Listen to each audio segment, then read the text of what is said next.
Head and spinal injuries. First thing, you're going to be telling people not to move a lot. The casualty is going to want to move. They're going to be complaining, generally speaking. In first aid environments and training environments, the standard joke is always, tell them not to move. Hey, you don't move. And then the person starts flailing around. It happens all the time. So here's the problem, though. If they have a head or spinal injury, you're worried about their neck snapping, being paralyzed. The more they move, the more problems you have. So once again, the first words out of your mouth should not be, hey, I'm a first aider, can I help you? It should be, don't move. You want to be referencing don't move a lot. There's a bunch of different types of head and spinal injuries. I'm going to give you the quick version of this because frankly, the first aid for these is all the same. You have concussion. Concussion is when something hits the head, brain shakes around a bit. The brain's just basically a bunch of like fat and goo in like a fluid casing. So you take a shock and your goo like bounces. The signs and symptoms of this are memory concerns, long-term memory loss, short-term memory loss, seeing stars, so like light freckles. You ever get up too fast, you just see the light freckles. That's that type of thing, but after an impact. Headache, nausea, all the shock stuff. That's the general kind of idea. So you're looking at memory ideas, memory loss, those concerns. If you're in a sporting event and you say to somebody, they get hit in the head by, I don't know, it's baseball, and they take a ball and just domed in the head. Okay, fair enough. What day is it? They don't know.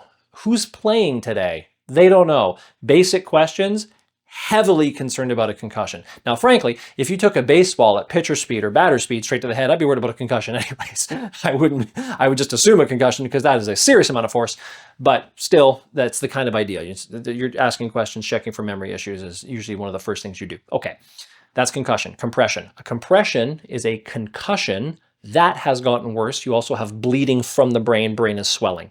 Fluid, blood, will come from the holes of the head, not just the mouth. If it's just the mouth, you've got lower organs probably. If it's eyes, nose, ears, all sorts of stuff, that's brain bleed probably. Once again, the first aid for all this is going to be the same, but if you've got fluid coming from the head, that's probably a compression, brain swelling. You could also have spinal fluid or CVA fluid leaking from the ears. This is brownish, straw-ish colored fluid that smells horrendous. They have like straw basically leaking from their ears, they have a problem. In addition to that, the next kind of level of this would be a skull fracture. So you can have all the signs and symptoms of concussions and compressions and more. Also, by the way, with a compression, you can have all the signs and symptoms of the concussion. So just they kind of stack on top of each other. With skull fractures, the skull would be broken. So you could be feeling around, something shifts, stop, right? You could have blood coming from the scalp. The integrity of the skull is broken. That's the basic idea there, okay? Fine. First aid for all of these is the same. So we're gonna have someone on the floor. So you're entering the room. From the angle that you're coming in, figure out where their line of vision is. You're going to want to talk to them from their line of vision. Here's why. So if I'm approaching from this angle and I start talking from over here and I say, hi, how you doing? They're going to want to move their head, right? So you want to avoid that as best you can.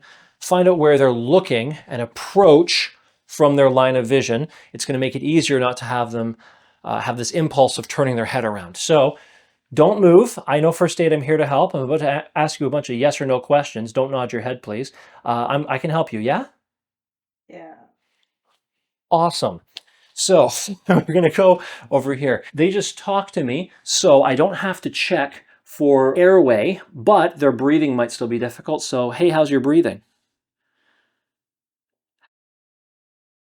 Okay, well, they're talking to me and they're argumentative. That sounds pretty normal for casualties, actually. And then you're going to check for shock. So back of your hand, gloves ideally, and you're going to do a rapid body survey to check for any bleeding. If they are bleeding, manage the blood. The head and spinal injury won't kill them right now. The bleeding might. So you have to deal with the blood as best as possible. Let's assume you've dealt with that. Okay, now you're going to immobilize the head. When immobilizing the head, come in line with the head as best you can. Go down on your knees. Hands cupping the head. We are not going to lift. We are going to feel gravity in our hands. We're not going underneath. We're just going where our hands basically touch the floor. Okay? We're going to stabilize this on both sides.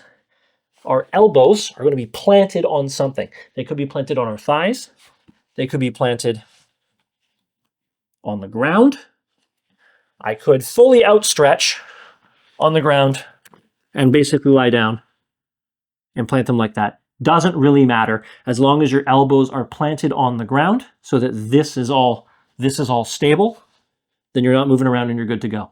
Okay? It is very important that you plant your elbows. If you hold the head like this, it doesn't matter how strong you are, how many weights you lift, after 3 minutes, almost best case, you will maybe start shaking. And if you're subtly shaking with a spinal injury, you are shaking their spine. You do not want to shake their spine. Plant your elbows on something, okay? That's the basic idea. All you really got to do is go behind, plant your elbows, and secure the head. Could you go into sort of an awkward position where it's hard for me to get my hands behind your head?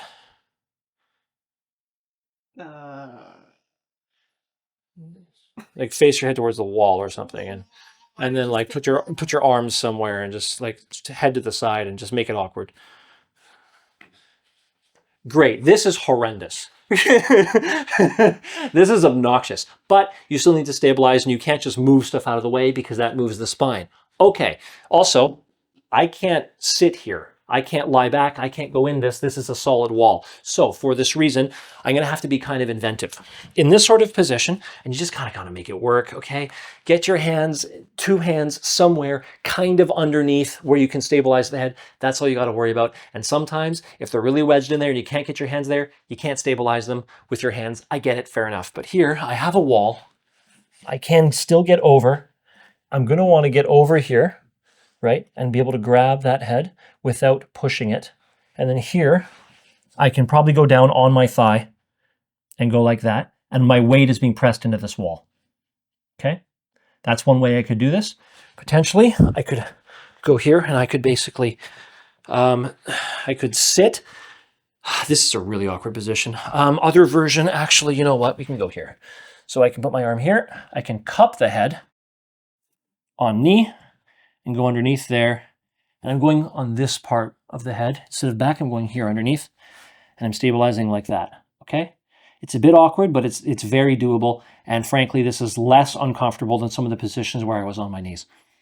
Okay, this is something you can do. I have control of the head. I'm not going to lift it, but I could. So the amount of force you want to use, imagine you're putting your hands underneath a couch and you're going to lift the couch, right?